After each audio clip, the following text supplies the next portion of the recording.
நாலா பக்கமும் விஜயனாவை போட்டு பொளந்து கட்டிட்டு இருக்காங்க. அதுலேயும் குறிப்பாக எஸ்வி சேகர் கொடுத்த சமீபத்திய இன்டர்வியூ ஒன்று இணையத்தில் பயங்கர வைரல் ஆகுது. சில தினங்களுக்கு முன்னாடி லியோ படத்தோட வசூல் ஃபேக் அப்படின்னு ஒரு செய்தி ஒன்று வெளியாகிட்டு இருந்தது.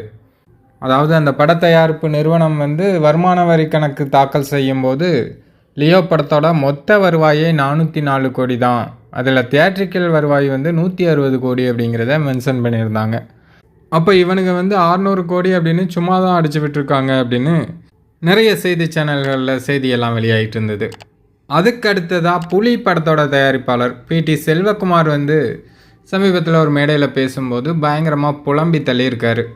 புலி படத்தால் ஏற்பட்ட வலிகள் அப்படின்னு அவர் ரொம்பவே கதறி அந்த மேடையில் பேசியிருந்தார்.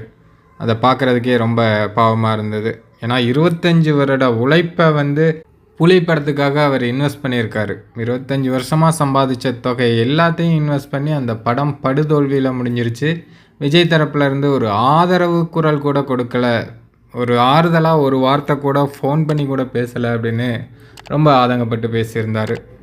அதுபோக இப்போ ஒரு நியூஸ், அதாவது எஸ்வி சேகர் பேசின நியூஸ் ஒன்று வைரல் ஆகிட்டுருக்கு. அவர் என்ன சொல்கிறாரு அப்படின்னா, மெர்சல் படத்தோட தயாரிப்பாளர் இவரோட ஃப்ரெண்டு தானா, முரளி ராமசாமி தான் அந்த படத்தை தயாரிச்சிருந்தார் தேனாண்டாள் ஃபிலிம்ஸில். மெர்சல் படத்தை எடுத்ததுனால அந்த நிறுவனத்துக்கு 100 கோடி கடன் ஆயிடுச்சு, அதிலேருந்து அவங்களால மீளவே முடியல. ஆனால் விஜய் அவங்களுக்கு எந்த விதமான ஹெல்ப்புமே பண்ணல. அடுத்த படம் நான் பண்ணித்தரேன்னு சொல்லி ஏதாவது ஒரு படம் பண்ணி கொடுத்துருந்தாங்கன்னா பரவாயில்ல, அதையுமே சொல்லலை விஜய் அப்படின்னு எஸ்வி சேகர் சொல்லியிருக்காரு. அந்த வீடியோவும் வைரல் ஆகிட்டுருக்கு.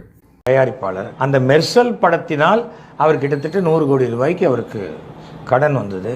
இவர் அதை சரி கட்டி பண்ணலாமே, உடனே அடுத்த படம் உனக்கு தரேன், அந்த பணத்தை நீ சரி பண்ணிக்கன்னு சொல்லியிருக்கலாமே, சொல்லலையே. சொல்ல